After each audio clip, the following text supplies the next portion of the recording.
Kita beralih ke informasi selanjutnya, saudara. Sebanyak puluhan unit rumah di Kecamatan Pariaman Tengah, Kota Pariaman, Provinsi Sumatera Barat dilaporkan rusak akibat angin puting beliung yang terjadi pada Kamis 23 Desember, sekitar pukul setengah 1 malam. Wali Kota Pariaman Genius Umar mengatakan bahwa sebanyak 47 rumah ini rusak yang mana tersebar di beberapa kelurahan dan juga desa. Untuk mengetahui bagaimana informasi lebih lengkapnya, ada wartawan dari Tribun Padang, Wahyu Bahar, yang akan memberikan informasi lebih lengkapnya pada Anda. Halo, Wahyu. Halo, Nila. Halo, Wahyu. Silahkan dengan informasi Anda bisa dijelaskan lebih detail ada berapa unit rumah yang mengalami kerusakan akibat puting beliung ini, kemudian bagaimana kondisi dari rumah-rumah tersebut? Baik, Nila, dapat kami laporkan dari Kota Pariaman telah terjadi sebuah angin puting beliung merusak sekira sebanyak 47 unit rumah warga di Kecamatan Pariaman Tengah.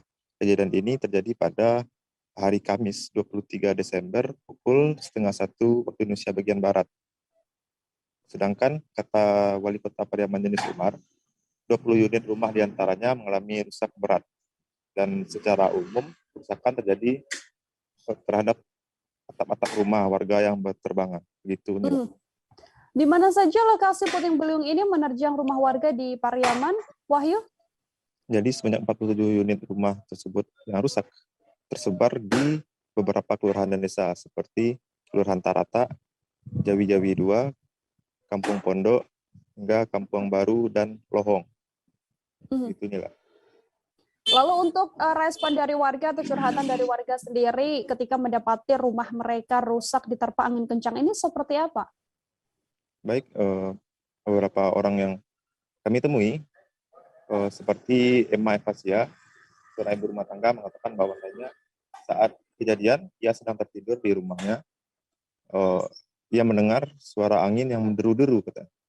Dan sesaat setelah itu atap rumahnya berterbangan, keluarganya panik, dan setelah itu beberapa saat angin berhenti dan hujannya pun begitu. Keluarganya hanya bisa menempatkan diri di dalam rumah, dimanapun bisa untuk beristirahat. Hingga pagi harinya, keluarga mereka mulai memperbaiki atap-atap yang bolong di rumah tersebut. Itu, Nila. Wahyu, sejauh ini dari pemerintah setempat sendiri apakah sudah memberikan respon atau tindak lanjut seperti apa yang nantinya akan dilakukan oleh pemerintah kota?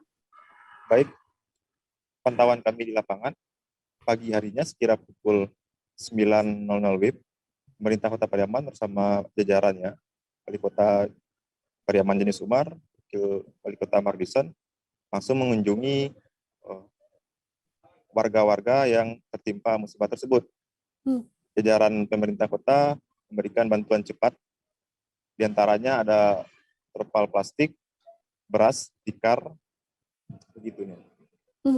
Baik, terima kasih banyak Wahyu Bahar atas informasinya. Untuk mengetahui bagaimana informasi lebih lengkapnya, saudara, Tribun wawancara dengan seorang warga, yakni Emma Evasia, dan juga wawancara dengan Wali Kota Pariaman Genius Umar. Berikut laporannya untuk Anda. Angin itu bunyinya keras dan menderu-deru, dan setelah itu terdengar atap terbangan. Nah, tidak lama setelah itu air turun ke dalam rumah, ke dalam kamar, dan langsung basah. Ibu keluar nggak, Bu, untuk kejadian? Keluar kejadian itu cuma ngintip di luar saja. Setelah itu ya kita ke rumah ke depan ini. Ada sekitar 20 rumah rusak berat dan sisanya rusak sedang dan rusak ringan. Dan pagi ini kami melakukan reaksi cepat, melakukan penataan cepat, melakukan bantuan spontan secara cepat begini, dan setelah itu sore nanti baru kita data dengan benar. Sampai sejauh ini belum ada laporan tentang korban jiwa dan mudah-mudahan tidak ada. Mungkin kerugian secara materinya berapa? Kalau satu rumah kerugian materinya antara 5 sampai 10 juta satu rumah. Mungkin antisipasi selanjutnya kemana, Pak? hari ini kita data pagi ini dan sore Pemprov juga Basnas dan nelayan dan donatur juga akan segera insya Allah kita akan memberikan bantuan untuk memberikan pertolongan cepat. Jangan lupa subscribe, share, komen, dan like ya.